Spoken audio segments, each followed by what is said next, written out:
In 1999, British Gas estimated that there's 1.1 trillion cubic feet of natural gas off the coast of Gaza in the Gaza Marina. They got a contract 26 years ago to get that gas, but Palestinians haven't seen anything since. There's also 1.7 billion barrels of oil, they reckon, off the coast of Gaza. So if Israel takes Gaza, depopulates it and just annexes it, then it gets access to all those resources. There's also another oil and gas deposit in the West Bank called Meged, which Israel has taken and used because they argue it's west of the 1948 armistice line. But this is a colonial project, and colonial projects are about stealing land, but even more, they're about stealing resources and making sure that indigenous people have no access to their resources. Look at what happened in the United States with Native Americans. Their reservations are all on the most arid land with no resources, and they chucked them a few casinos to try and keep them happy. Obviously that didn't work, but that's what you're seeing in West Bank and Gaza. And I think that unless the world stops Israel, their plan will work, because no one seems to stop them. Nothing they do, doesn't matter how many kids they kill, doesn't matter how many people they starve, doesn't matter how many starving people they kill,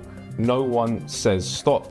So the West is complicit in this plan of ethnic cleansing, this plan of total genocide that is going to end Palestinian people and will be the final solution that Zionism has sought since Israel's created. But I believe that the shadow of this genocide, the shadow of what they're doing, will eventually destroy Zionism itself. We've seen nearly 2 years of Israeli genocide in Gaza perpetrated by a far-right fascistic regime backed by Washington, London, Berlin and plenty of other Western capitals. We need to fight back against a system that allows that to happen. But first we need a population which is informed about what has happened. Part of the reason they've been allowed to get away with it is because the media repeats their lies and doesn't cover the deep participation of those governments. At Deep Dive, we're all about investigating and exposing our own government and Western governments' complicity and participation in the crimes that Israel is committing in Palestine.